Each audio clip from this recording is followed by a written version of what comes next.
Dylan Moran.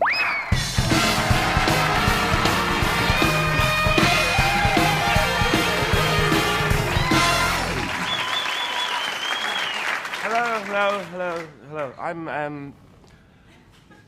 I'm supposed to do jokes and stuff, but I don't really like jokes, you know, because people come out here and they go, 5 nuns go into a fishmonger's. I just think, no, they didn't.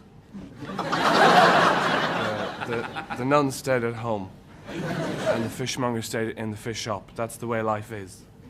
They probably didn't have any relationship of any kind, you know. They probably didn't even write to one another.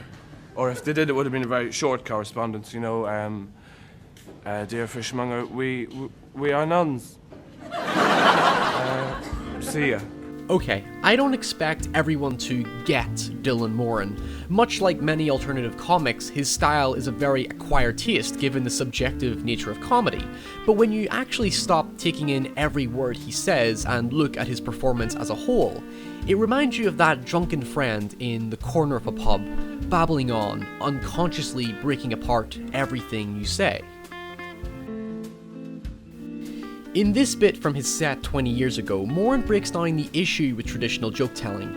It's not the best example of his work, but it manifests his style that has progressed over the years. Dylan Moran plays up the idea that he's a bumbling character who doesn't have the faintest clue what he's doing or even what he's saying.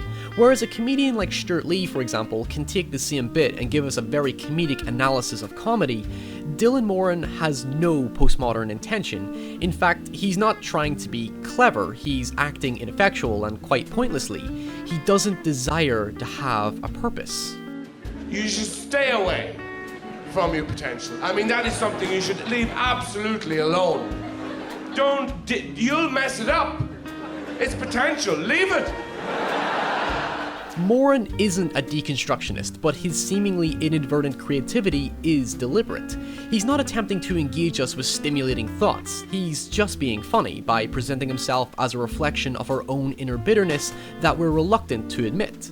Moran states his ignorance is a tool to shape his ideas, and like many of us, he's defined by his prejudices and cynicism. You know, you define who you are by who it is that you hate up the road.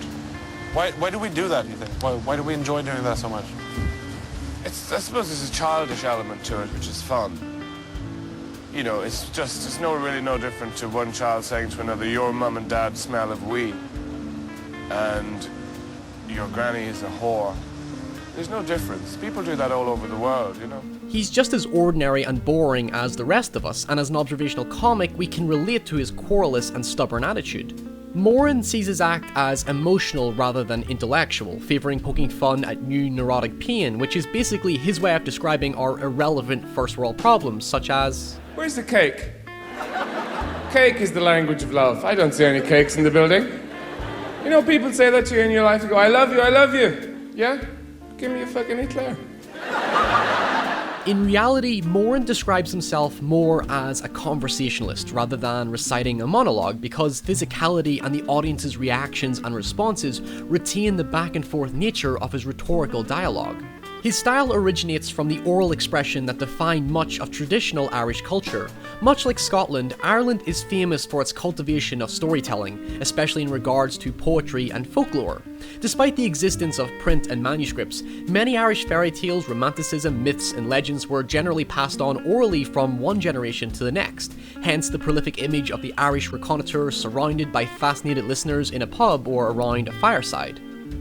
In early Irish tradition, storytelling was primarily designated to the likes of the Shenanigans, storytellers who crafted their narratives and put on a performance using dramatic speech and gestures for entertainment purposes for their noblemen, before the Battle of Kinsale in 1601-1602 saw the collapse of Gaelic aristocracy, thus reducing the role of historians and storytellers. Dylan Moran embodies the amalgamation of this Irish artistic expression. He is a contemporary approach to the Shenanigans. Now, I meant to talk about something else earlier on, and I forgot what it was. I've remembered what it is again, but I've also forgotten. And that's really what adulthood is like most of the time. As Moran explains, people were talking. Talk was the mental fire you would gather around in the evening. As a Northern Irish native, I can empathise with the fact that you can never escape Irish humour. It occupied a big part of your existence. It's not about sitting in front of a television, it's about what's happening in the room. Sometimes it's not storytelling so much as just banter or bullshit, you know?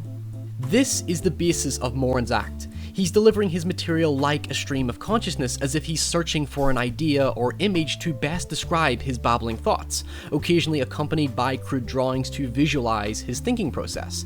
He's spewing out the kind of nonsense that your drunken grandfather might start telling you after your Christmas dinner, but it's the kind of nonsense that works with Moran's nonchalant persona, which is in fact his real identity.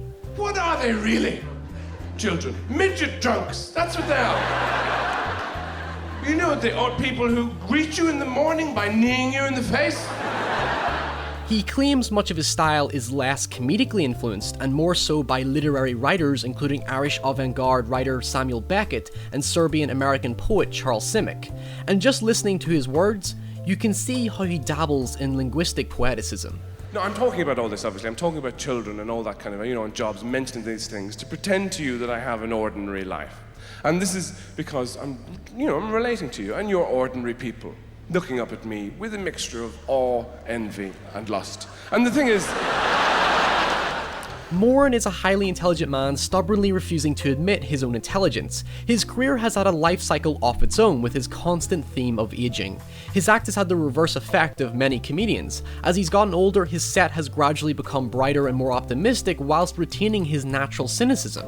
The way Moran uses language and vocabulary is unique. He speaks with sophistication before delving into a crudely delivered punchline to bring his grand gestures down to earth.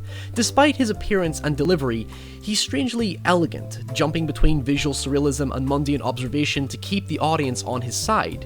He invites us into his creative and insightful pondering, and as he begins to deliver an expressively rich narrative filled with colourful anecdotes, we're aggressively jolted with a reminder that he's just as whiny as the rest of us. You're standing opposite that person, and there is a moment where you realise you're not looking at an expression of fleeting lust or some sort of passing of the time, in the surrounding befuddlement, where you're actually, each other, you want to be together, and you realise it, and it's an amazing moment when the other person's actually taking their clothes off in front of you, smiling from the very middle of themselves at you, saying, I want to be with you, and you looking at them with their bare shoulders all shimmering in this roseate candlelight, and you realise this is the person for you. And then the cage comes down! There is a cryptic bitterness to the way Moran presents his material. He gives us vivid stories and then infuses them with the realization that he can't be happy about everything. But there's an expressive honesty to his persona. None of us like to be reminded that life is cruel, harsh, and unfair. But the way Dylan Moran describes it is that it's not necessarily a bad thing once you accept it. Moran is a manifestation of our inner cynicism, our judgmental and prejudicial nature that we so desperately try to mask. But Moran sees past this, and calls us out on our attempts at pretension because no matter how clever you think you are, sometimes we all fall victim to our own self-indulgence. In his early sitcom Black Books, his exaggerated performance as Barnett Black works in synergy with Bill Bailey's more bubbly and happy-go-lucky Manny, with Tamsin Gregg's Fran completing the puzzle in a show that isn't about the meaninglessness of existence, more than it is a celebration of what makes our meaninglessness so special.